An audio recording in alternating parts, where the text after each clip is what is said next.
can be a first-string quarterback. Well, Carano and Hum are ready, so are their respective teams, so let's kick it off. The Baltimore Colts have won the toss. They've elected to receive the Cowboys. Rafael Septien will tee it up from about the 35-yard line. Baltimore has won 4 games in this series with the Dallas Cowboys, and Dallas has won 4. The Colts own 2 wins in postseason play back in 1970 in the Super Bowl and 1966 in the then playoff bowl. Baltimore, however, has lost their last 4 regular season meetings between the Cowboys and the Colts. Back deep, Zach Dixon, number 31 for Baltimore, along with number 26, Kim Anderson. Dave Shula, 85, over on the wing. Septien about to tee it up, and the Dallas Cowboys quite naturally will be keeping an eye on that scoreboard, wondering what is going on 40 miles to the south at RFK Stadium, where the Redskins scored first. They led 6-0. They missed the extra point. However, the Eagles have come back with 2 touchdown tosses from Ron Jaworski to Billy Camfield. Philadelphia leads 13-6. The Dallas Cowboys lead by 1 game over Philadelphia, and this football game, the Colts and Cowboys, is underway. Septien falls down, misses it, knifes it down in the vicinity of the 20. Now they finally pick it up. That's Kim Anderson, 26, and he is down at the 18-yard line. So the Cowboys got a break after Septien slipped and fell. He knifed it down inside the 20, tackled by Ron Fellows, number 27. You look at the Baltimore Colts. Number 10, David Hum, 7 years NFL experience. His first start, however, in a regular season game. And he's got those offensive weapons to work with. Curtis Dickey, the Colts offensive line. Young, inexperienced. Reese McCall, the tight end, number 86. Big, strong, good speed, good hands. His blocking is somewhat suspect, however. 1st and 10, Baltimore. They break from their own 17-yard line. Double tight end alignment. David Hum, the young quarterback, works with Curtis Dickey in the backfield. Batted down, almost intercepted. Did the Cowboys hang on, or did it hit the ground? They say it's intercepted. Dallas gets the first break, picked off by Bob Brunig, number 53. The Cowboys, 1st and 10, inside the Colt 20. A heartbreaking play for David Hum. His first pass, reverse pivot here, tries to throw it. It's tipped. The ball is tipped up in the air. Dallas comes up with the interception, and for the Colts, more bad breaks. Ed Too Tall Jones, number 72, put those huge oak tree-like arms up there and batted it into the waiting arms of Bob Brunig. So the Dallas Cowboys, likewise, with a young rookie quarterback starting, at least rookie in the sense that he has never opened an NFL game in the regular season. Glenn Carano finished up strong against the Chicago Bears. 1st and 10, Cowboys. Pearson out wide to the left side. Now they shift into the I formation. Ron Springs, number 20. Tony Dorsett, second leading ground gainer in the NFC. Ron Springs chopped down, might have lost a yard. 2nd down, 11, back at the Baltimore 18-yard line. Herb Orvis in there on the tackle, the 10-year veteran out of Colorado. You look at the Dallas Cowboys offensive line and backfield. There's the backfield. Dorsett, Springs, wide receivers, Tony Hill, Drew Pearson. The offensive line, and they're a good one. 6-year veteran Tom Rafferty at the center spot out of Penn State. The guards, Scott, and 2 All-Pros over there on the left side. Cowboys like to run left, but they can run right equally effectively. 2nd down and 11 for Dallas after the interception. Opening moments of the first quarter here at Baltimore's Memorial Stadium. Tony Dorsett, big hole over the right side, inside the 15, down to the 13. Slithering his way through before Mike Fultz, the veteran from Nebraska, brought him down. But it's interesting, Jim, all year long, the Baltimore Colts have had trouble with their defensive team. Yet, as you look at their defensive line, with 3 rookies starting last week against the Jets, they played a much better game than the offense. Today, they're going to have to stiffen up. A bad break early. Dallas is knocking on the door. They're going to have to rely on that Baltimore defense as you look at the secondary led by Bruce Laird, the veteran strong safety. Will they allow Carano to throw it? It's 3rd and 6 from the 14-yard line of the Colts. Wide receivers left and right. Hill to the right side. Pearson to the left side. Carano to throw. He needs 6. He's got a man open over the middle. Goes the corner pattern. Complete. First down. Close to the goal line. He'll be just inches shy. That's Pearson wide to the left side. Ran the corner route. Carano fired it right on the money. Another look. Again, Jim, Carano had too much time. All year long, the Colts have had problems with their pass rush. This time, Carano has time. He waits, and then Drew Pearson goes up with good body position like a basketball player. See him right there, and it takes away from Larry Brazil. Wasn't a bad defensive play. It's just an experienced receiver taking it away from a defensive back. Carano firing it right on the rope. He's got the good arm. No one ever questioned that. Against the Bears, he had a good game in the second half. He had only thrown 12 passes going into the game against Chicago. He's 9 out of 27 on the season, so now he's 10 out of 28. 1st and goal from inside the 1. Motion to the near side. Touchdown, Cowboys. Ron Springs punches it on through, and Dallas breaks on top 6-0 after the interception by Bob Brunig. And you hear the cheering. I mean, this is a crowd, as you said earlier, that came to see America's team, the Dallas Cowboys. They're seeing them break on top. A bad break early for the Colts. As you watch it again, Ron Springs taking it in for his 8th rushing touchdown, 9th touchdown of the year. Makes it look easy. Good blocking by his line. As Dallas goes on top 6-0 and tries for the extra point to make it 7-zip. Number 41 for the Dallas Cowboys will hold. That, of course, is Charlie Waters. Septien will try to increase it to a 7-0 Cowboy advantage over the Colts. Is perfect. So the Baltimore mistakes have plagued this team all season long, has cost them dearly in the opening moments of this first quarter. The Cowboys drive it right down and punch it on through. They lead Baltimore 7-0. Here's to good friends. Tonight is kind of special. Where'd he go? The view will I think he's lost. Must He say always something gets more lost. somehow. Hey, anybody miss me? Tonight. Realize how long you've been gone? Take a look at this. When you want the taste of a truly great American beer, tonight, let it be low and brown. And here's to our travel agent. Even Santa shops Radio Shack's spectacular Christmas sale.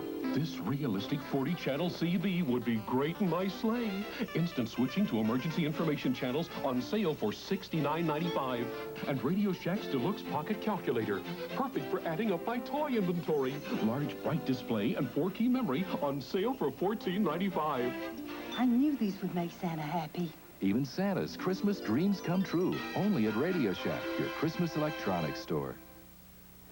Jim Kelly, John Dockery back at Baltimore Memorial Stadium. Almost 60,000 jamming in here. The largest crowd to watch a Colts contest since 1978 when the Washington Redskins came to town. And as we said at the top of the telecast, John, they came to see the Cowboys, America's team, and what they saw was a very impressive drive. They took advantage of that Baltimore Colt mistake. And the big play, Glenn Carano making the big play on 3rd down, hitting Pearson for the 1st down in close, and then simply Ron Springs taking it in to put Dallas on top. Dennis Thurman holds. Septien kicks it almost out of the end zone. It'll be 1st and 10 for the Baltimore Colts from their own 20-yard line. Take a look at the scoring drive that the Cowboys just put together. Didn't take too much time, and they go 17 yards in 4 plays. Spring punching it in. Now, let's talk about young David Humm. 7 years experience. This his first start. The Colts come out winging it, throwing, deflected by Too Tall Jones. So, John, his first pass is picked off. Is that going to intimidate the youngster at all? It certainly, we talked to him yesterday. He said he would be nervous before the game and would try to overcome it. All of a sudden, first play, it's intercepted. Tough situation for David Humm right now. He has to be wondering about his ability. Curtis Dickey looks for running room around the right side, founds none. He gets back maybe to the line of scrimmage. 2nd down and 10 yards to go. Very important that the Baltimore Colts now don't get backed up in their own territory and turn the ball over again on a mistake. But obviously they would like to use up a little bit of time as you look at the Dallas Cowboys defense, and they're a good one. There are the linebackers, and the secondary we'll talk a little bit about later, starting with 2 rookies, Everson Walls and Michael Downs. Charlie Waters like having a coach down in the field. But for the Baltimore Colts, their offensive line could be a key early in this football game. Slot formation to the left side. Roger Carr outside. Butler is inside. They need 10. Dickey again gets a block from McMillan and is close to the 25, maybe the 26-yard line. It'll bring up 3rd down and 4 as the Colts keep it on the ground. From ground level now, as if you're the defensive lineman of the Dallas Cowboys, that they come towards you. And you're watching the fastest man in the NFL. Interesting today that we have 2 of the fastest players in the NFL in Tony Dorsett, and this man, Curtis Dickey, the 2nd-year pro out of Texas A&M, makes a good cut, gets a good. Now it's 3rd and 4. All important for David Humm here to get the 1st down, to regain his confidence, for Baltimore to believe that they can move the ball against the Cowboys. Wide receivers left and right. Backs are splits. Humm to throw it. He needs 4. Got room to run. Wobbly pass in and out of the arms of Butler up near the 45. No flag on the play, and you can hear the Baltimore Rooters thought maybe there was pass interference back there. A wobbly pass by David Humm. Well, now, if there is a rap on the young man, the former All-American out of Nebraska, it is not that he's got the great gun. He is a touch. Kind of a control passer, and he might have some problems here with the wind. Exactly right. You talk to Charlie Waters, and the thing he remembers about David Humm, who did play against the Cowboys a few years ago in a Hall of Fame game, is that he had that soft touch. He doesn't have the ability to wing the ball like a Burt Jones, so the wind today may be a factor. That ball took a little longer than it should have getting there, and it was incomplete. Mike Garrett back to kick it off, and James Jones back to receive this punt. He will be punting into a very stiff wind. Garrett gets it away. It hangs up there. And is finally down 1st and 10 for the Cowboys. They lead 7-0, and they enjoy excellent field position. They start at their own 42.5-yard line. Ricky Jones, number 51, back there on the coverage for the Baltimore Colts. So the Cowboys, who scored on the first possession, will have excellent field position and a 7-0 lead when we return.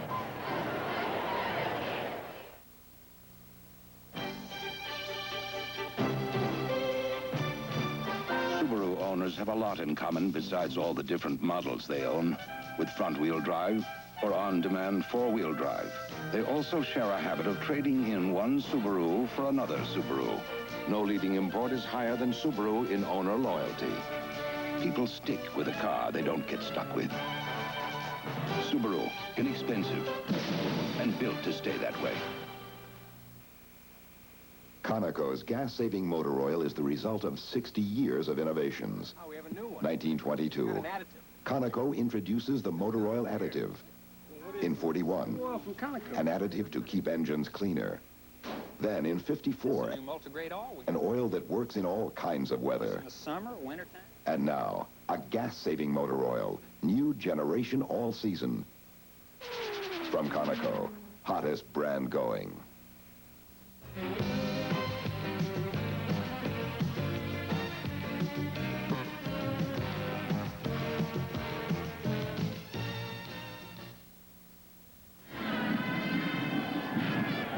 This telecast is presented by authority of the National Football League and is intended for the private use of our audience. Any rebroadcast or other use of this telecast without the express written consent of the Baltimore Colts and the National Football League is prohibited. 1st and 10 Cowboys from their own 43-yard line. Hill to the left side. They shift now and split the running backs. Now Dorsett goes back into the I. Glenn Carano at the controls. Dorsett. First down and more. Out of bounds inside Colts territory. They'll spot it all the way down at the Baltimore 43. Tony Dorsett out of the backfield, chased out of bounds by Derek Hatchett, number 42. As you look at Tony Dorsett's stats, he's second in the NFL in rushing behind Rodgers coming into the game, only 68 yards. He's 8 yards deep in that I formation, gives him the ability to see what's happening, cut upfield, breaks it outside, and then just too much speed for the Colt defense. Tony Dorsett, you mentioned he's only 68 yards behind George Rogers of the New Orleans Saints. He only needs 45 yards here this afternoon to reach 6,000 yards for his career. And he's just 5 years in the NFL. Slot formation to the left side. 1st and 10 Cowboys from the Colts 45. Straight ahead, Tony Dorsett. Big hole over the right side of that line. Kurt Peterson, Jim Cooper, the guard and tackle respectively. And Tom Rafferty, the center, opened it up for Dorsett again. Joe Fettersfield in there on the hit. And there it is, Tony Dorsett. I mean, you can say so much about him as you look at another set of Cowboys record with 700-yard-plus games. But Tony Dorsett, you talk about records, needs coming into today just 263 yards to pass Don Perkins as the all-time Cowboy rusher. And you said it, Jim, only his 5th year in the league. 2nd down and 4 as Dorsett got 6 more hard-earned yards. Backs are split. Hill to the left side. This is Springs inside. Near the 30, stacked up at about the 32-yard line by the left side of that Baltimore Colts defensive wall. Donnell Thompson, number 99, the rookie out of North Carolina. They like him, John. He's going to be a good one. He is definitely. I talked to Randy Rasmussen during the week with the Jets, and he told me last week that Donnell Thompson gave Marvin Powell all he could handle against the Jets, and he had done it earlier in the season also. So they believe that #1 pick is going to be really a fine defensive lineman. The Baltimore Colts last week shut out 25-0 by the New York Jets. We saw at the top of the telecast the sack exchange, as they're called. Joe Klecko, Mark Gastineau, the defensive front of the New York Jets. We'll talk a little bit more about how the Jets felt about the Colts and how in that football game. 10:25 left to go in quarter number one. Dallas leads at 7-0. Hill to the right side. Pearson in motion. Dorsett has a convoy around the left side, and a fine defensive play. Barry Krause, in his third year from Alabama, number 55, came over to chop him down. Helped out in there by the Colts. Number 90, Hosea Taylor, the rookie, a defensive end. They also are very high on him. Two rookies playing on defensive line for the Baltimore Colts. Thompson and Taylor, as you mentioned, they're young there. Mike Ozdowski, probably their best pass rusher, is out with his back. Bubba Green, also a fine rookie. He's out with a knee, so the Colts are very thin in their defensive line. 2nd and 7 for the Dallas Cowboys at the Baltimore Colts 29. Hill to the near side. Pearson to the top of your screen. Tony Dorsett, goodbye. Smothered at the line of scrimmage. They simply clogged up the middle. Donnell Thompson helped out by Fetterspiel. Also Mike Fultz, as they simply clogged it up. In talking to the New York Jets, 25-0 against a team that is 1-12 in the midst of losing 12 consecutive games. Any suspicions that maybe the Baltimore team might have just simply fell down a little bit toward the end of that game? You know, I asked Rasmussen that. Did he think that they might have? And he said he thought maybe the Colt offense was going through the motions late in the game, that the fire was taken out of him. But in talking to Greg Buttle on the other side of the ball, he said that he thought some of the injuries were problems, and just being so far down, it was hard for them to get back up. He didn't say they necessarily quit, but they're certainly down. Glenn Carano will work from the shotgun. Backs are split. Pearson to the near side. Hill to the top of your screen.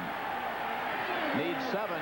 Got his man close to first down yardage. Spring out of the backfield. May have had the first down, and in fighting to pick up the extra yardage, actually ran backwards and lost out. So Septien will come in and try a field goal for the Dallas Cowboys. Take another look. Glenn Carano enters the shotgun. Springs out of the backfield. Good play by number 37, Reggie Pinckney, right here. He hits. He doesn't hold, but he gets back up right here from the ground and makes the tackle to prevent the first down. That's second effort by a defensive back. Charlie Waters will put it down at the 33-yard line. This will be a 43-yard try for Raphael Septien. Certainly well within his range. Fine field goal kicker for the Dallas Cowboys. Wind at his back. Dallas leads 7-0.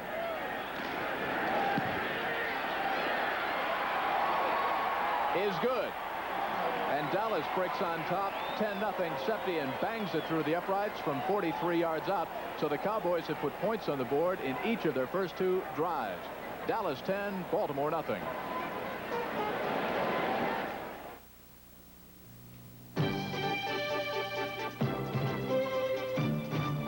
This roomy, inexpensive Subaru station wagon not only goes far on a gallon of gas, it also goes almost anywhere on a gallon of gas, thanks to front-wheel drive. But if you want more traction than our wagon with front-wheel drive, we suggest our wagon with on-demand 4-wheel drive.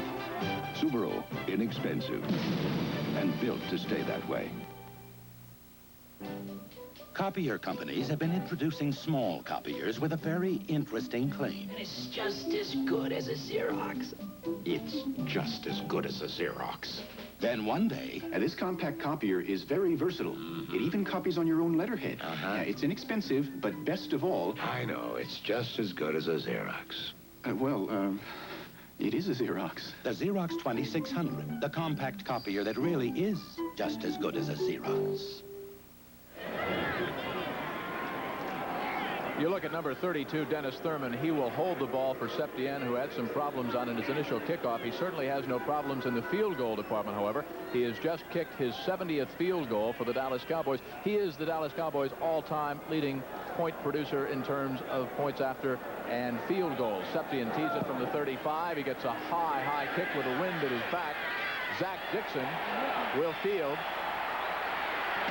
And a nice return. Zach Dixon, in his third year out of Temple, gets it across the 20 up near the 25-yard line.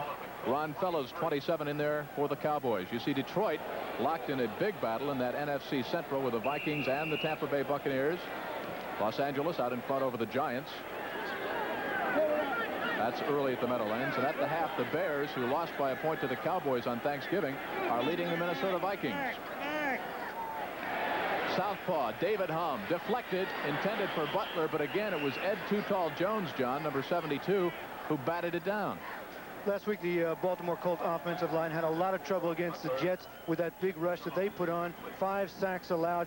Apparently early here today, they're having trouble with the big defensive line from the Colts, from the Cowboys again.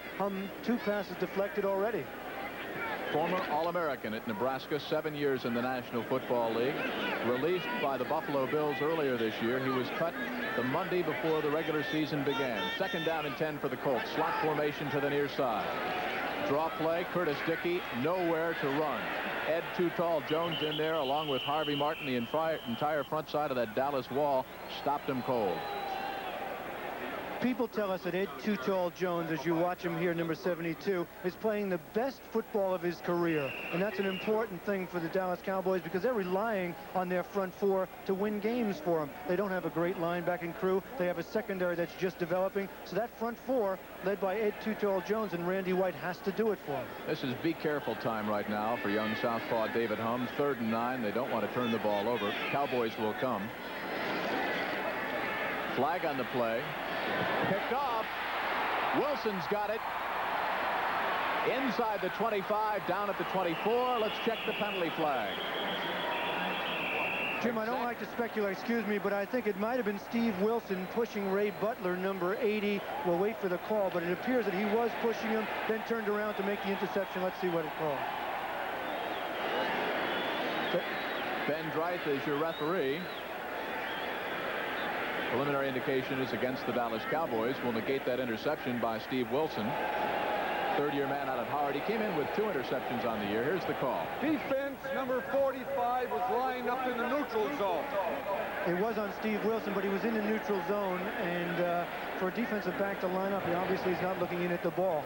But he was also pushing Butler, trying to jam him outside, and then he came off and made the nice interception, but of course negated by the penalty. So instead of 3rd and 9, it's 3rd and 4. They send Butler to the near side. Roger Carr wide to the top of your screen. And again, be careful time for David Humm, who's getting off to a very inauspicious beginning. Cowboys are coming. Flag on the play. Humm close to 1st down yardage, but the flag was thrown by the referee in the vicinity of the backfield of the Baltimore Colts, which generally indicates holding. We'll check the call.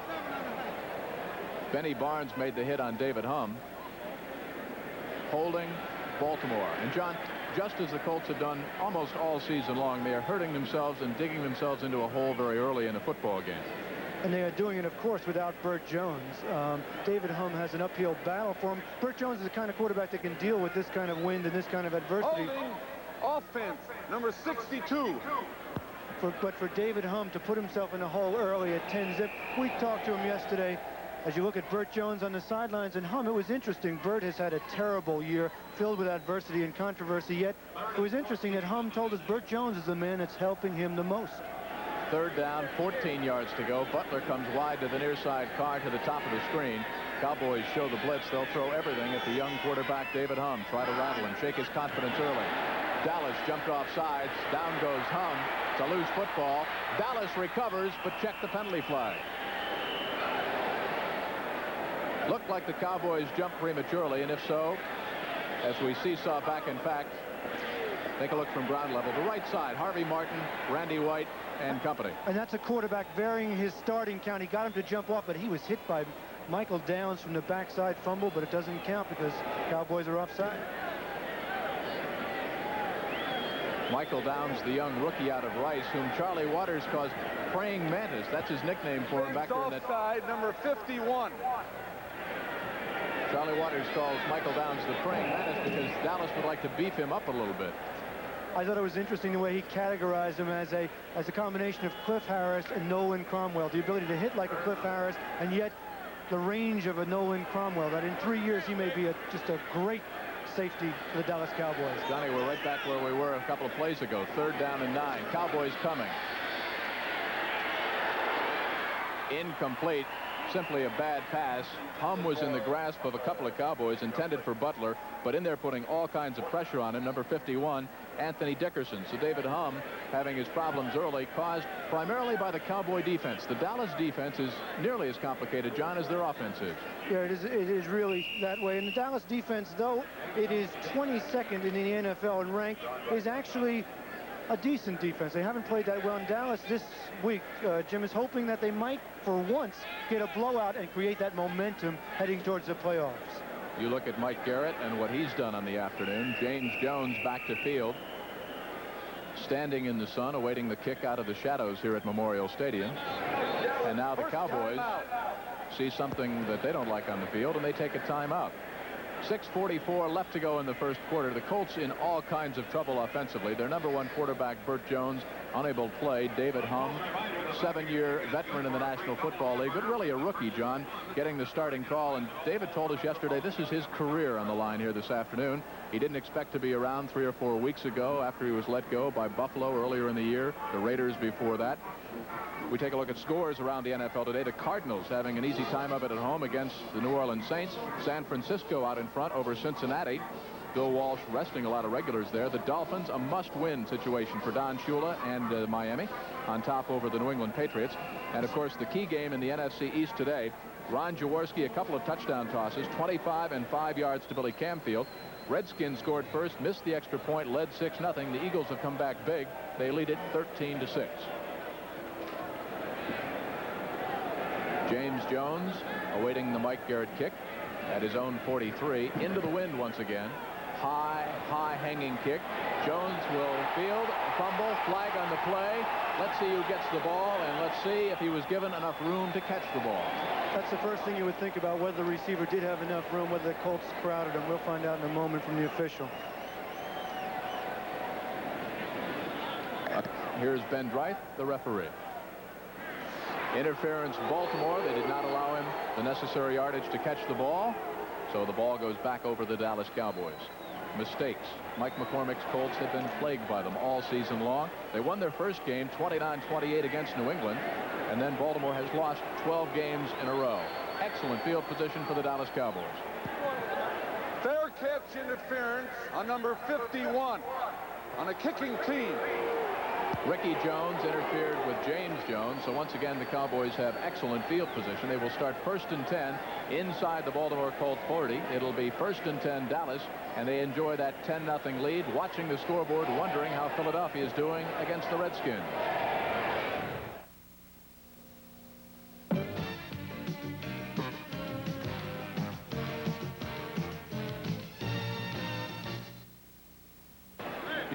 You see the 49ers, their record is 10-3. They have clinched a playoff spot in the NFC West. They are leading the AFC Central Division leading Bengals at halftime.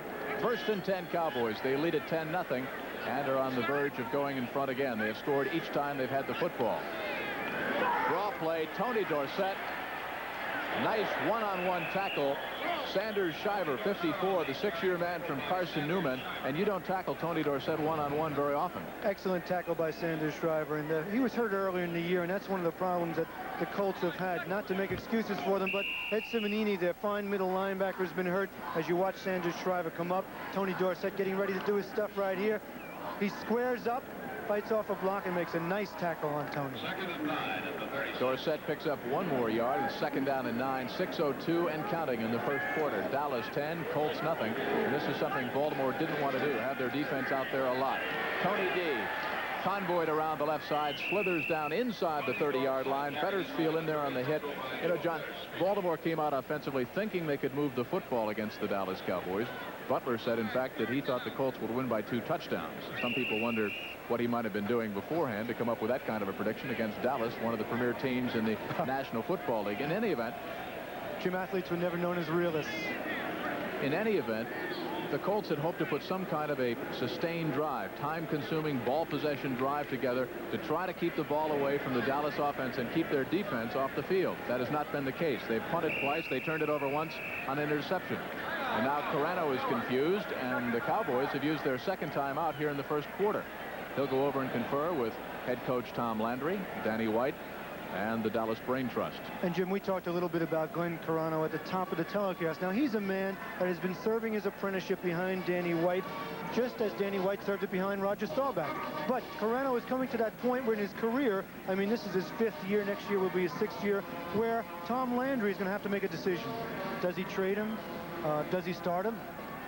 course, that's not the possibility. Danny White is playing so well, the top quarterback in the NFC, as you look at Danny White along the sidelines with his back to us. So I think somewhere along the line, Glenn Carano will be put on the market, be traded, and maybe for some draft choices, because he can't just sit forever. He's only 3 years younger than White. Danny White obviously knows the feeling because he backed up Roger Staubach for so many years. And, of course, the Cowboys have a third quarterback, a 2-year man out of Central Michigan, Gary Hogeboom, who they say, the coaches tell us, has the best arm among the 3 of them. Next Saturday, CBS Sports starts your day at 12:30 Central Time with NCAA basketball action. Marquette against Wake Forest. We'll talk more about that in a moment. In the meantime, third down. The Cowboys need 1 for a first down. Springs and Dorsett, the running back. Double tight end for Dallas.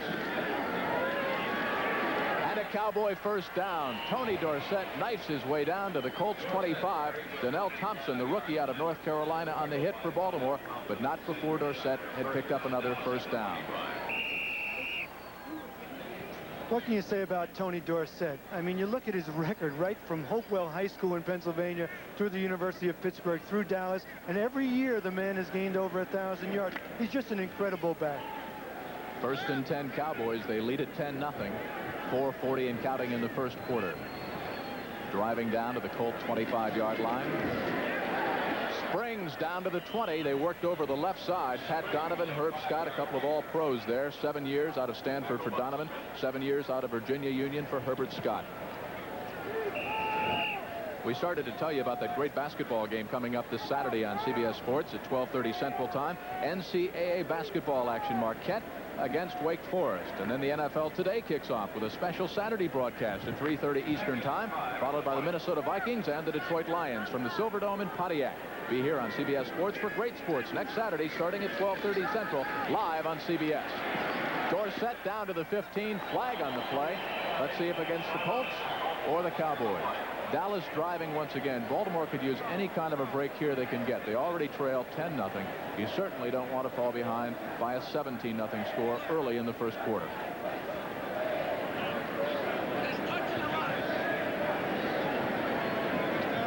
Again, Ben Bright is the referee.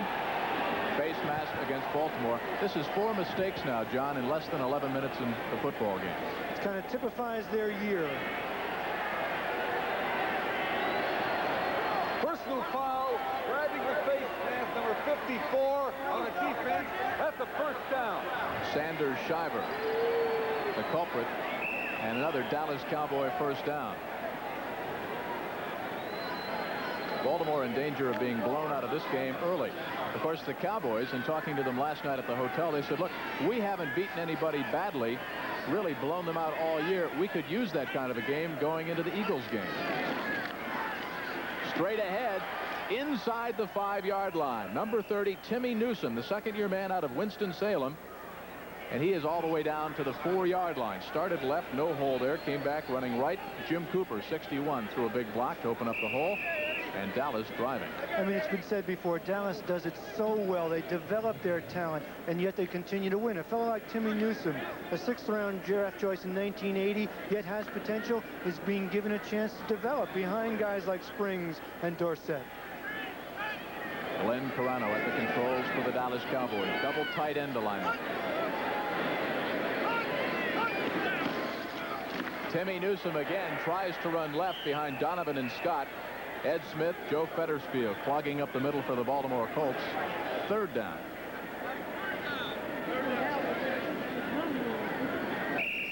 Calm, cool Glenn Carano. Talked to him last night at the hotel. Seemed to be a little nervous. You'd never know it by his performance here in the first quarter. Well, when you look at the 2 quarterbacks, you look at David Humm and you look at his supporting cast, and then you look at Glenn Carano with all of those weapons, he should be relaxed. Again, the double tight end alignment for the Dallas Cowboys. 3rd and goal.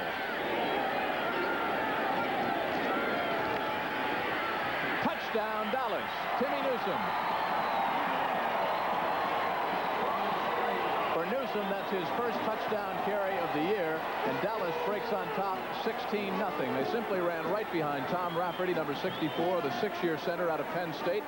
Herb Scott, the 7-year veteran out of Virginia Union, and the Cowboys in a blowout. I was going to say exactly that. Give this touchdown to the offensive line. Some good blocking Some good running also, some strong running by Springs. You know, he's only 6'1", about 215 pounds, but a very, very strong and tough when he gets near the goal line. Check it, I called Timmy Newsom. That's Ron Springs. That's his 8th touchdown on the ground for the Cowboys this year. Charlie Waters to hold, Septien to try to make it a 17-0 advantage. Snap, spot, kick, perfect. Colts digging themselves a large hole early. The Cowboys lead 17-0 and are watching that scoreboard for a score somewhere 40 miles to the south at RFK Stadium, where the Eagles were leading the Washington Redskins by a score of 13-6.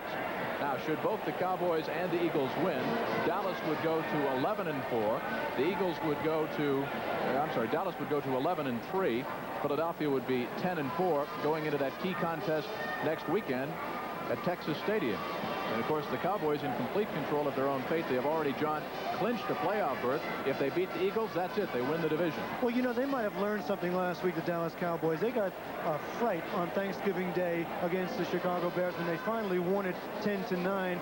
Ed Jones blocked the extra point. So I think they may have learned something about letting down. And of course, Tom Landry likes to build that momentum for the playoffs. He felt he didn't have it last year. The result was Philadelphia beat him in that playoff game. Dennis Thurman will hold for Septien. Win behind him.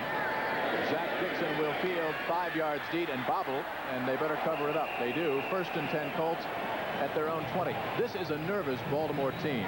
The inability of the offense to move the football at all has affected the defense. They're making some mistakes. Now you even see it on the specialty teams. All around. I mean, when we talk about Baltimore, they're definitely down. Dallas's main concern was being down for the game, maybe being the victim of an upset. People in Dallas, I'm sure, remember last year when the Dallas Cowboys went into New York to play the 1-8 Giants. Danny White hurting, played. They were upset by the Giants last year. It doesn't look like it's going to happen today. Butler to the near side. Roger Carr to the top of the screen. In motion, Reese McCall, the tight end. He'll throw the block for Curtis Dickey.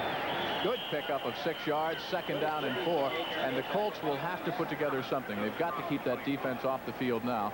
David Humm has got to show his teammates, especially the offensive line, he's capable of moving this Colt football team. He has some weapons. Okay, Curtis Dickey has tremendous speed. He's been out for a couple of weeks bothered by a hip pointer. A couple of weeks back, we saw him make that 36-yard touchdown run against St. Louis to tie the game. Last week, he didn't play against the Jets.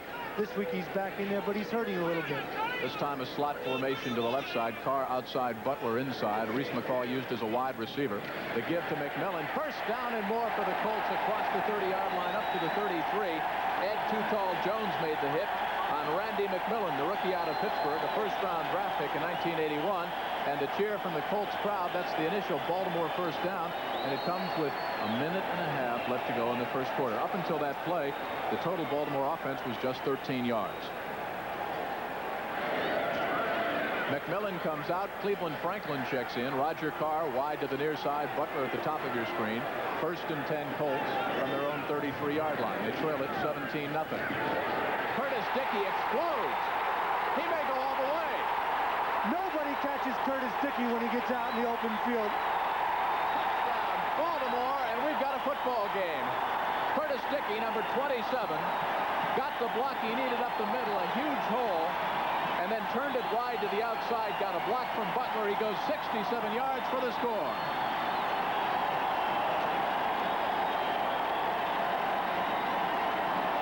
This man runs a 9-200, runs a 4-3-40. Watch this great move, turns it on here. What surprises me is Dennis Thurman, number 32, almost catches him, and you're looking at the fastest man in professional football. Some good help downfield.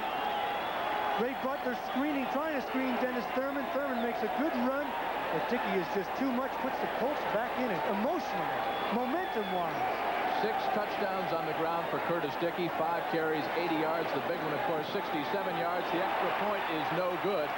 Another mistake plaguing the Baltimore Colts as Wood shanks it wide to the left. You talk about momentum.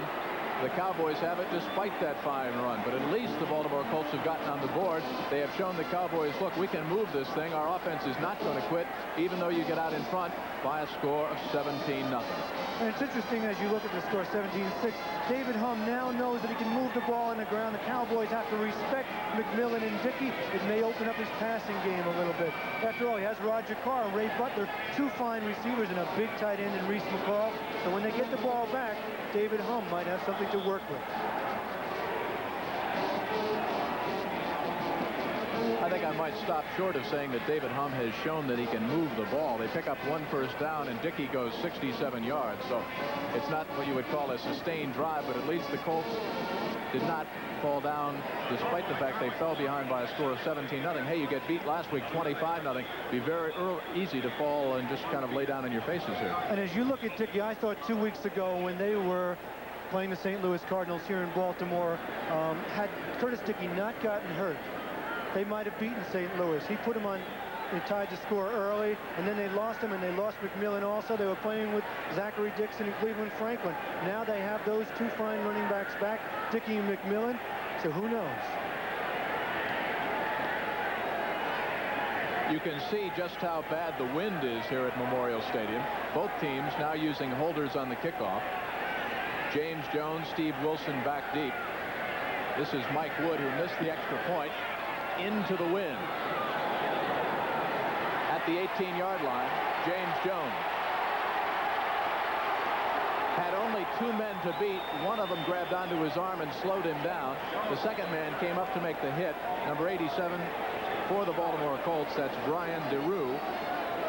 And it'll be 1st and 10 Dallas. Again, good field position at their own 32-yard line. Next Sunday, NFL doubleheader action begins with the NFL Today at 12:30. Then the New York Giants face the St. Louis Cardinals, followed by the battle for the NFC Eastern Division Championship. The Cowboys playing host to the Philadelphia Eagles. That's next Sunday right here on CBS. Green Bay at New Orleans, the Giants at St. Louis. And then the entire country will await the Eagles-Cowboys clash for what many will feel will be the NFC Eastern Division Championship. Pearson in motion to the top of the screen. Pearson will put it up wide open. Tony Hill.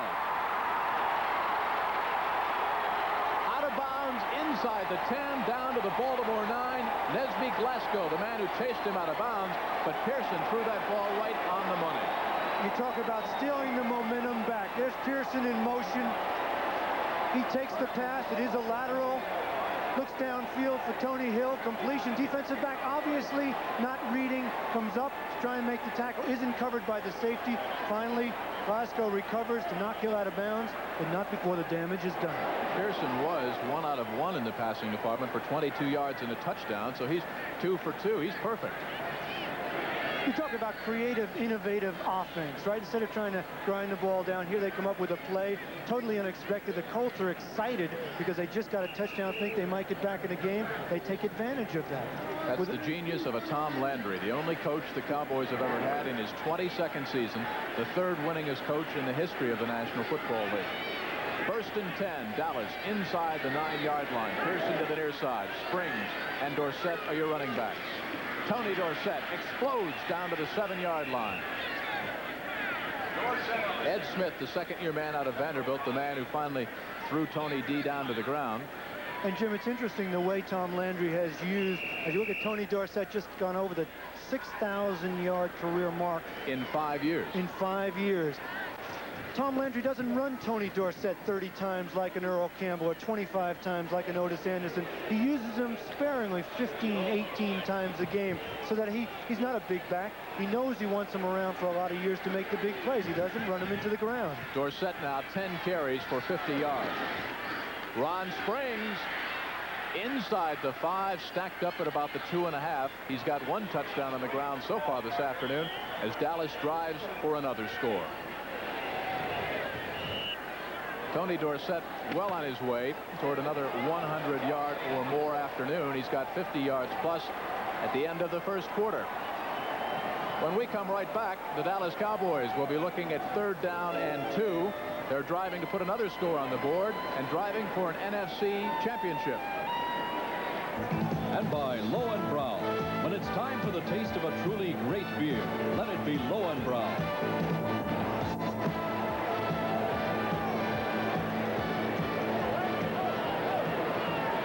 There's your score after 15 minutes here at Memorial Stadium. Almost 60,000 jamming in to see the Cowboys play the Colts. Dallas with an 11-point lead, and the Cowboys keeping an eye on that scoreboard to see what's going on at RFK Stadium, where the Eagles still have a 13-6 lead over the Washington Redskins.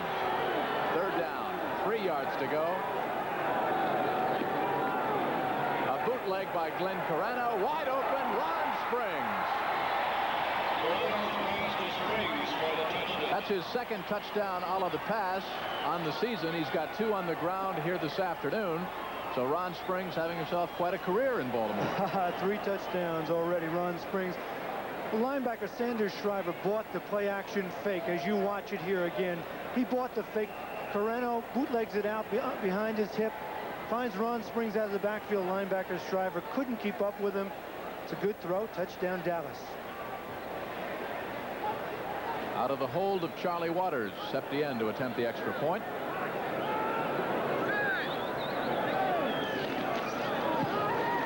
Is perfect. So the Cowboys, after Curtis Dickey for Baltimore rambles 67 yards, come right back with a very impressive drive of their own. The key, of course, that 57-yard pass from Pearson to Tony Hill to set it up. Dallas goes back on top by 18 points. Zachary Dixon, in his 3rd year out of Temple, would like to break one big for the Baltimore Colts. They find themselves on the short end by 18 points, 24-6.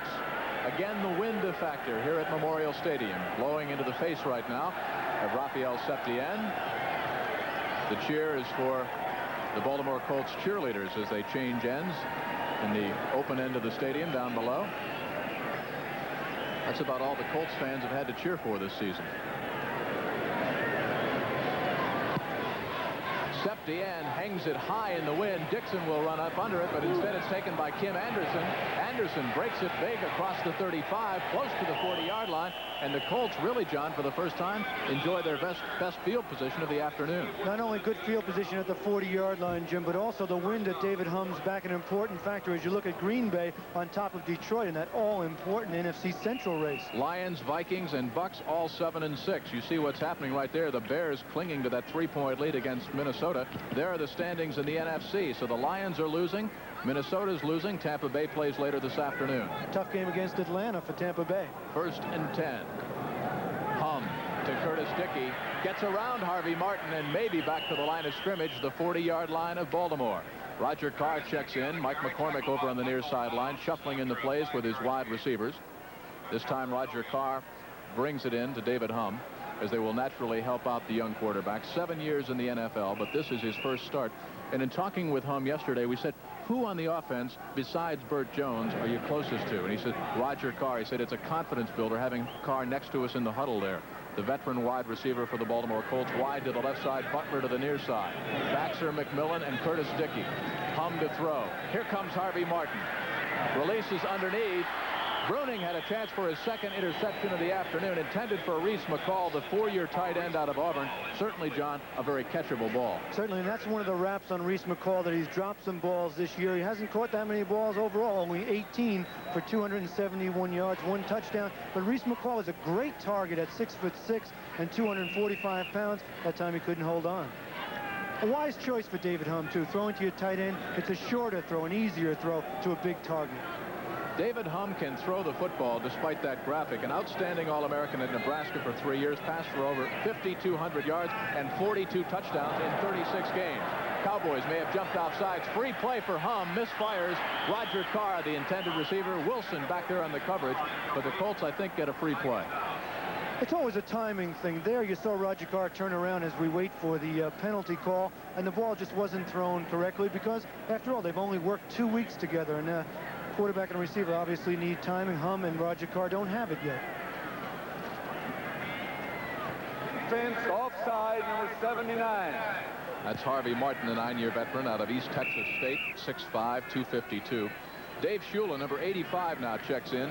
If that name is familiar, it should be the son of Don Shula, a rookie out of Dartmouth. Roger Carr comes to the near side. Shula to the top of your screen, moves inside the slot. Butler is outside.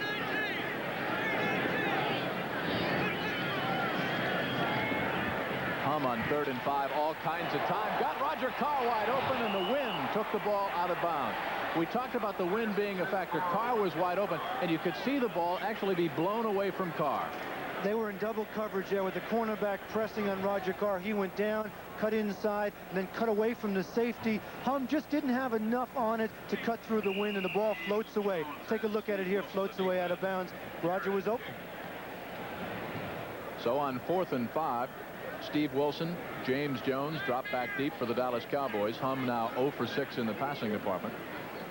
Mike Garrett, busy afternoon. I guess when you're the punter for the Colts, it's a busy season. Interesting that we haven't seen his counterpart, Danny White, for Dallas yet, either as a quarterback or as a punter. With the wind at his back, into the end zone, touchback, 1st and 10 Cowboys at their own 20-yard line. So except for that 67-yard scoring run by Curtis Dickey, the Baltimore Colts offense has done absolutely nothing this afternoon. Meanwhile, it's been all Cowboys. They lead by 18 when we return.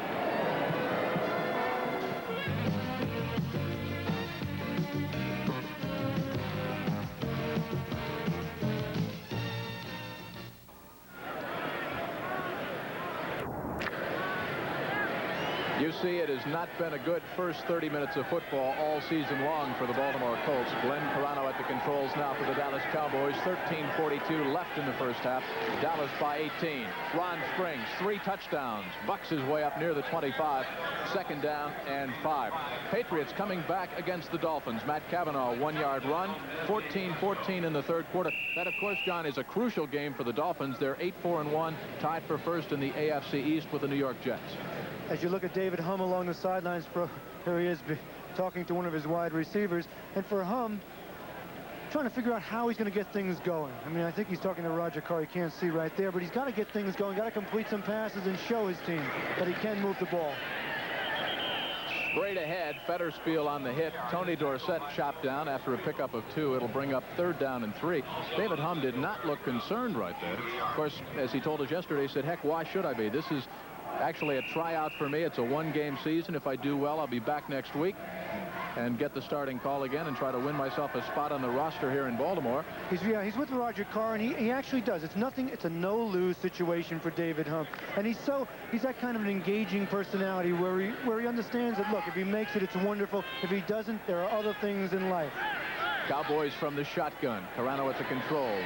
Springs in motion to the near side. Pearson wide left. Tony Dorsett, 1st down and more. Look out, it's a foot race now. Chopped down from behind inside the 45-yard line of the Baltimore Colts. Kim Anderson made a touchdown, saving tackle. The early penetration. Watch the early penetration by Baltimore here. They almost get Tony, but they don't. And once he gets past that first line of defense, you're in deep trouble. See the penetration there? Number 50, Joe Fetterspiel, can't make the tackle. Then Tony turns it on, and only but for Kim Anderson coming up right here, showing some good speed and grabbing Tony from behind, he might have been gone all the way. Herbert Scott, 68, you saw in that end zone replay, the 7-year veteran out of Virginia Union with a big block to spring Dorsett around the corner. There are the stats on Tony so far this afternoon, approaching another 100-yard game. 12:19 left to go in the first half. 1st and 10 for the Cowboys. Salty in motion to the top of your screen. Tony Dorsett picks up 3 more. That's 80 yards on the afternoon. And you mentioned it, Jim. When Tony gets 100 yards, the Cowboys win. It's as simple as that. 26 out of 27 games, when Tony's gotten 100 yards, the Dallas Cowboys have won. And there's an interesting graphic. It shows you that after that Thanksgiving Day, and we talked to Tom Landry yesterday a little bit about it, they have that Thanksgiving Day. You come off it. You have those 10 days afterwards. If you win it, you come on strong, and Dallas has done it, only losing once and 13 times after Thanksgiving. You know who they lost to? I give up. The Baltimore Colts. Oh, my. 2nd down and 7. Draw play. Tony Dorsett loses a couple of yards. That time, chopped down at the line of scrimmage. 52 for the Colts. Ed Smith, the 2nd-year man out of Vanderbilt, in there on the hit. So we'll probably see the shotgun once again. That was back in 1967 when the Baltimore Colts beat the Cowboys 23-17 for their only loss following the Thanksgiving Day game.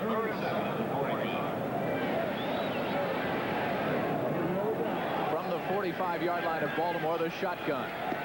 Rifle gun by Carano. Got his man, and another Cowboy first down at the 35-yard line of Baltimore. Simply a curl pattern. Tony Hill turned it around. First down, Dallas driving again. You look at those wide receivers that Carano has to throw to: Tony Hill, Drew Pearson, some of the best. As you watch it again, Tony Hill trying for the third year in a row over 1,000 yards. Carano takes a hit. Ooh, takes a big hit after the throw. Pearson wide to the left. Hill to the top of your screen. Ron Springs, Tony Dorsett. Backs are split. Tony D, if he gets outside, he's gone. Picks up 8 hard-earned yards and a flag on the play. This will be unnecessary roughness against Baltimore.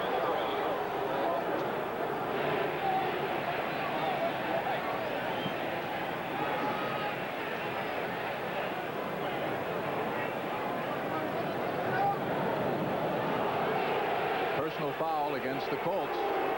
Costly mistakes again. All season long. So Dorsett picks up 8.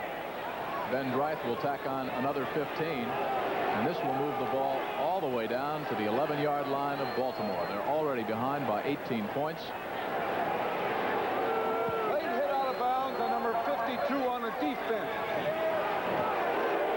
Ed Smith again, the free agent out of Vanderbilt. Now watch, Dorsett is out of bounds. Smith will come over and pop him pretty good. Thus the flag. Here comes number 52, Ed Smith, gives him a push out of bounds. It's not the worst thing I've ever seen. No, I don't know. He wasn't that out of bounds when he hit top of the helmet. He was kind of reached, trying to push him out of bounds. 10:19 left to go in the first half. Dorsett in the grasp of Smith again. Ed Smith making up for the play where he got the penalty on the play before, comes in to make a tackle, and Tony, good penetration by Baltimore. 4-yard loss to the Dallas Cowboys. Watch Smith here. Reads well, comes through the hole. Tony makes that patented outside move. Smith has enough speed to hold on and make the tackle. That's good speed by Ed Smith, because Dorsett, when he gets the afterburners going, is an explosive back, as you know. 9:46 left to go here in the first half. Second down for the Dallas Cowboys. 15. Let's see if they go to the shotgun now. Hill to the near side. Pearson to the top of the screen. Tony Hill cannot hang on. Might have heard footsteps. Incompleted pass. Colts are claiming it was a lateral, but it was actually thrown backwards. And I'm not so sure. Baltimore's not right. I'm not so sure either. The wide receiver was very casual about it. Might have been a lateral, but obviously the officials saw it the other way. Tony Hill lined up about 15 yards wide of the guard and tackle. Here's Ben Dreith indicating it was an incompleted pass, not a lateral. So it's still third down and 15 yards to go. Carano took 1.5 steps back, and it looked as if Tony Hill actually was behind, and it might have been a lateral. It looked like Tony Hill took a number of steps back also. Slot formation to the left side. Pearson outside, Hill inside. From the shotgun, Carano needs 15 yards for the first down. Incomplete. Good one-on-one coverage that time by the second-year man out of Texas, Derek Hatchett. Ball intended for Tony Hill, streaking down the far sideline, and Septien will try another field goal. And it's interesting that Derek Hatchett ran right with him, never looked back for the ball, was looking at that wide receiver's face. Ball just isn't thrown far enough. It's thrown out and away. He has a chance at it. Thrown underneath, doesn't. Actually, if Hatchett had turned around, he might have had a shot at the interception. Hatchett was a 1980 draft pick, and ironically, his draft pick was given to the Colts by the Cowboys in the trade for John Dutton. Septien, a 35-yarder is good. That would have been good from 45. So Septien adds to his all-time Cowboy record once again. And Dallas, with 9:19 left to go in the first half, goes way out in front over the Baltimore Colts, a 21-point lead. Zach Dixon awaiting the kickoff. The Colts are finding themselves trailing by a 21-point deficit right now. Septien having a big afternoon in the field goal and extra point department. Again, Dennis Thurman will hold. The wind a factor. Shanked by Septian. Fielded by the Colts. They'll have good field position. Dave Shula's got it up to the 40-yard line. The rookie out of Dartmouth, Don Shula's son. And Don Shula's Dolphins right now locked in a 14-14 deadlock with the Patriots. There's the big game at RFK Stadium. Redskins scored first, missed the extra point. Eagles came back, 2 touchdown tosses, Jaworski to Billy Camfield. They are midway through the third quarter right now. And of course, the Eagles go to Texas Stadium 1 week from today. Rams out in front over the New York Giants at the Meadowlands in the third quarter. Cardinals, no problem against the Saints, also in the third quarter. First and 10, Baltimore. David Hum works with Curtis Dickey, Randy McMillan in the backfield. Hum on a rollout. Lots of time. Got a man open, but look out. Incomplete. He was out of bounds. Butler was out of bounds as Michael Downs and Dennis Thurman ran into each other. Cowboys had a great chance for the interception, but they just collided. Watch Roger Carr here banging off the line, giving defensive backs some of his own medicine. And then Butler comes behind him, but he was out of bounds. You watch the chalk fly, see his left foot out of bounds. Good call by the official. Good concentration by Butler. He just had that lead foot out of bounds. Ball thrown right on the money that time by David Hum, who's 0 for 7 in the passing department, has yet to complete a pass in this football game. From the Colts 40, 2nd and 10. Wide receivers left and right. Backs are split again. Hum fires. Got his man incomplete. Butler, and that simply is bad concentration. He heard some footsteps, Johnny. Especially after that last catch where his concentration was so good. Again, when you're playing with a quarterback that may not get the ball there in time, a little bit late, you lose your concentration because you know there are people coming to hit you. Butler did that time, dropped the ball. He was angry at himself after he did it, too. You would think that Roger Carr and Butler, being the wide receivers, might be the leading receivers on the Colts team, but it's not. It's Randy McMillan, the back coming out of the backfield. Butler, 38 catches, 661 yards, 6 touchdowns on the year. David Hum needs 10. 3rd and 10 for the Colts at their own 40-yard line. Motion against the Colts. Flag on the play. The ball is thrown incomplete. The Cowboys should decline it and take the football. Looked like number 84 for Baltimore. Randy Burke, the 4-year wide receiver out of Kentucky, was guilty of motion. We'll wait for Ben Dright, however. Illegal motion. Illegal motion, 84. Decline a penalty. You're exactly right, Jim. And the thing that separates quarterbacks in the NFL as you look at Green Bay going ahead of Detroit in the third quarter is the ability to throw the deep out. There you saw the deficiency in David Hum, the ability to throw that deep out pattern. Lynn Dickey, a 9-yard touchdown toss to James Lofton. So the Pack has 21. The Lions have 10. That's going to throw that NFC Central Division into a topsy-turvy situation. Garrett. James Jones will let it bounce in the vicinity of the 25-yard line. Dallas, already out on top by 21 points, gets the football back. They've got 8:46. Glenn Carano starting in his first game, outperforming David Hum, who likewise got his first start. We'll be right back.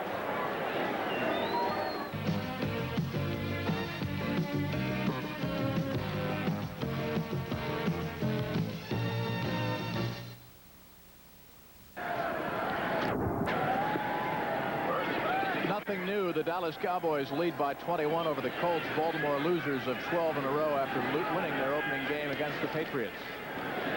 Inside handoff. Flag on the play. Glenn Carano, 4 out of 6 in the passing department, 27 yards and 1 touchdown. Pretty good first half for the youngster, who's been waiting in the wings for 5 years. But certainly Danny White can empathize with that. White had the same situation with Roger Staubach. Offensive holding, face mask on a defense, replay. You can see it right there. Hosea Taylor, the rookie, grabbing the face mask of Ron Springs. So after that conclave, it's still 1st and 10. David Woodley, 4-yard touchdown toss to Eddie Hill. The Dolphins back in front over the Patriots in a must-win situation for Miami. 21-14, 56 seconds left to go. Third quarter in the Orange Bowl. Pearson wide to the left side. Hill to the top of your screen. Tony Dorsett. Look out! Out of bounds at midfield. Again, Kim Anderson showing exceptional speed to come up sideways and wrestle Tony Dorsett out of bounds. Otherwise, it was 6 more for Dallas. Tony Dorsett perhaps having his best year ever for the Dallas Cowboys. Just takes the pitch, ducks inside, and turns it on outside. Again, your man Anderson making the tackle, knocking him out of bounds to prevent the touchdown. Ran right around and then by number 25, Nesby Glasgow. Tony Dorsett now, 17 carries, 107 yards in the first half. First and 10 Cowboys. They shift to the I. Ron Springs, 3 touchdowns on the afternoon. Bucks his way down to the 46-yard line of the Colts. Ed Smith having a solid defensive effort for the Colts in there on the hit. You know, last week after losing 25-0, John, to the New York Jets, Baltimore defensively broke 2 dubious records after that loss. Most points allowed in a season by Baltimore, 437. The old mark was 421 from 1978. And most net yards passing allowed for a season, 3,406. The old mark was from last year, 3,336. So Baltimore's defense suspect at best. The offense unproductive, one to keep the defense off the field. Tony Dorsett rambles for another Cowboy first down all the way down to the Colts 40-yard line. Donnell Thompson, the rookie out of North Carolina, made the stop. Any thoughts of stopping Tony Dorsett come with containment? Here the Baltimore Colts do get some containment. Barry Krause, number 55, fighting off the blockers, forcing Tony to cut back inside, get some help. A lot of speculation here in Baltimore if in fact the Colts do wind up with the worst record in football. Baltimore with 1-12 would seem to remember the Patriots are 2-11. They'll play the draft bowl, the last game of the season, for the rights to the first-round draft pick. A lot of speculation who the Baltimore Colts would go for. Burt Jones, the option year of his quarterback. A lot of rumors here in Baltimore. He will not be back. So you need a quarterback, but the Colts obviously needs all kinds of defensive help. Certainly, and then some of the members of the Colt organization told us even if Burt Jones does stay, as you look at Mike McCormick along the sidelines, a beleaguered Mike McCormick, they certainly need a young quarterback to start to groom as the future franchise. Art Schlichter would be one thought. McMahon is another fine quarterback. Though you're right, they do need defensive help, especially defensive line help.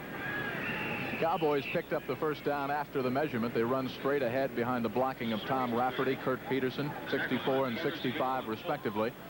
Pickup of about 3 yards brings up 2nd down and 7. Giants have just knotted the score against the Los Angeles Rams. Rob Carpenter, a 1-yard run. New York 7, Los Angeles 7.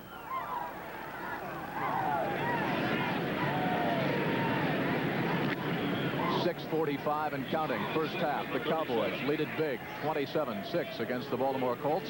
Wide to the left side, Tony Hill. Dorsett shifts back into the I. Ron Springs straight ahead near the 35-yard line. It'll bring up 3rd and 5, and we'll see the shotgun once again.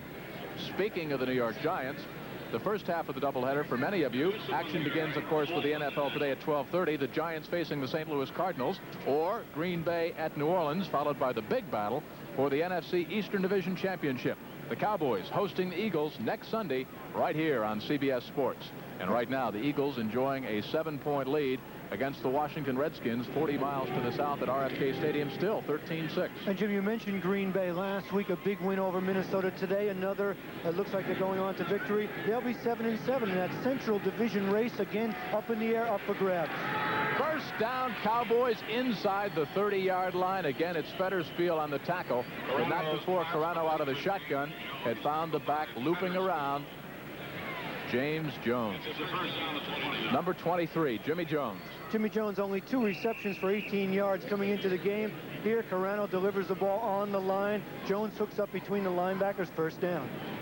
I'm surprised that David Humm isn't doing more of that. You look at McMillan out of the backfield as the leading receiver for Baltimore. Dickey, a good receiver. That's a safe pass. I'm surprised Humm isn't doing more of what Carano just did. You saw on the replay there, the Colts guilty of a face mask. It was not called. Ron Springs explodes across the 27-yard line, all the way down to the Baltimore 25, inside of 5 when the next play will be snapped. Colts are behind by 21 points, and the defense doing next to nothing. But of course, the Cowboys have so many offensive weapons, as John talked about. Ron Springs, Tony Dorsett, Tony Hill, Pearson. I mean, it's such a balanced team. And these days, you need those game breakers, guys that can win a game at any moment. That's why they went out and got Tony Dorsett 5 years ago. The guy, if you're losing, who can take it all the way and do it for you. Timmy Newsome, number 30, checks into the lineup. You see him whispering the play back to Dorsett or vice versa. I would assume it's Dorsett to Newsome. Newsome gets the call, and a good defensive play this time by the Colts. Mike Fultz, 72, the 5-year veteran out of Nebraska, a free agent, came in and made the hit, stopped Newsome for no gain, so it'll bring up long yardage situation. Mark Mosley has banged one through from 45 yards out, and the Redskins have climbed to within 4 of the Philadelphia Eagles. Opening moments, well, actually, it's 9:30 left to go in the 4th quarter. 9:30 left. Game in Washington, and the Eagles lead. You talk about weapons. Here come the Cowboys with 3 wide receivers. They put in Butch Johnson, the 6-year pro out of UC Riverside. Another weapon. Slot to the right side. Carano from the shotgun. He's had the hot hand. Control-type quarterback. Man open. Incomplete, but a flag on the play. This will probably be defensive holding. Springs was open, and you can see number 54 for the Colts, Sanders Shiver, 6'2", 230, a 6-year man out of Carson Newman. Not at all happy with that call. Well, they did that earlier. Oh, check it. Offensive interference against the Cowboys is the initial indication. Maybe that's why Sanders Shivers wasn't so happy. Excuse me, before for the touchdown, they sent Springs out of the backfield on Shiver. It was good for a touchdown. They tried it again right there on 3rd and about 8, and we'll wait for the call. Now, it was 3rd down and 7. If you accept the penalty, it'll be 3rd down and 12. Let's see what Mike McCormick decides to do. It's interference number 20. Decline the penalty. It's 4th down.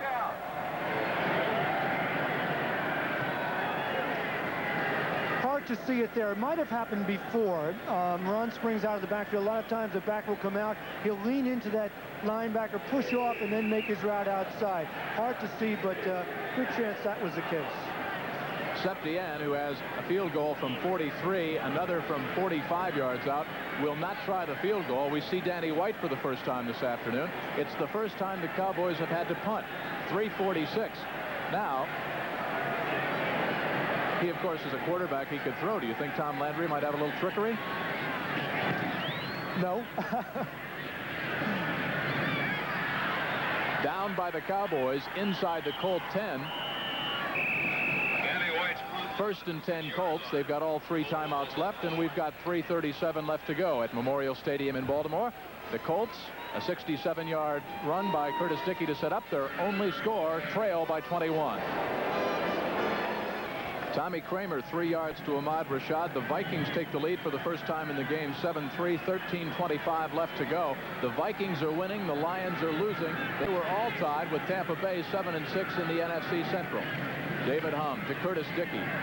Up to the 7.5, maybe the 8-yard line. They keep it on the ground. They trail by 21 points. John, you've obviously got to be careful. You don't want to risk a turnover, another interception here, but they've got to move the football, try to get down and put some points on the board. I think they have nothing to lose here. As you watch Curtis Dickey come off the field, he led the Colts, as you see, with 78 points last year as a rookie, 13 touchdowns, over 800 yards rushing. But no, you have nothing to lose. David Hum has nothing to lose. They have to put some points on the board. Don't go into your shell. Randy McMillan is the leading pass catcher. He's in the backfield, number 32. How about a screen pass? Hum to put it up. Got his man wide open. First down, Colts up close to the 20-yard line. Tim Sherwin, rookie tight end out of Boston College, a 4th-round draft pick last year. And it's amazing. Tim Sherwin only had 1 catch before that one for 8 yards. Watch him here. He just does a simple square out. Hum wisely takes a short, safe pass and gets the first down. Sherwin, by the way, was all-time pass receiver at Boston College. And believe me, with 2.5 left to go, that first completion by David Hum comes a little bit late, but it's still got to be a good feeling. David, 1 out of 10 on the afternoon. Randy McMillan up to the 25-yard line. And the Colts beginning to move the football. The 25-yard line. Hum watches the clock wind down. Detroit, Green Bay, Billy Sims, 3-yard touchdown run. Lions trying to come back against the Packers. 21 for Green Bay, 17 for the Lions, 3:39 left to go in the 3rd quarter. So the Lions, 7-6. It's amazing when you talk about the Lions. 1-6 on the road, 6-0 at home, having trouble in Green Bay today, Jim. That's the 2-minute warning. David Hum comes over and confers with Mike McCormick and company. The Colts are down by 21. The preceding message furnished by the National Football League. You see the time remaining here at Memorial Stadium in Baltimore. There's 13:06 remaining at Soldier Field in Chicago, where the Bears, Bob Avellini to Brian Baschnagel, 72 yards. Chicago's just taken a 3-point lead, 10-7 against the Vikings. So the Vikings are losing, Detroit is losing, and Tampa Bay plays Atlanta later this afternoon. Randy McMillan collared almost at the line of scrimmage. Too Tall Jones slowed him up. And coming up there was number 31, Benny Barnes. Stopped by Benny Barnes. Clock continues to wind down, 1:40 and counting. Hum, mistimed, intended for Butler, up at the 40-yard line. Don't forget, coming up at halftime, the NFL Today, Brendan Irv will bring you all the latest scores and highlights from around the NFL today. And Connie Chung will profile the controversial owner of the Los Angeles Rams, all at halftime here on CBS. Joe Danello, a 20-yard field goal. The Giants go up on top 10-7 against the Los Angeles Rams. Mike Garrett will kick it away. Steve Wilson back deep along with James Jones.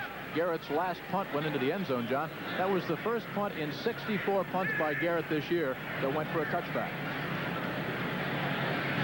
With the wind at his back, short kick. Jones at the 33. Looks for the wall. Does a stutter step across the 40, up near the 43. And we'll see how Glenn Carano does with the 2-minute drill. You know, it's interesting when you talk to Glenn Carano. This is a confidence builder for him, a showcase for him, as we talked about before. And one of the things that he told us yesterday when we talked with him is that he is a quarterback a little bit like Roger used to be, who got down on himself when things went wrong. Obviously, he wanted to work on today, he told us, that it wouldn't bother him, and he'd come back and use the weapons he has. Of course, nothing has gone wrong for the They'll keep it on the ground.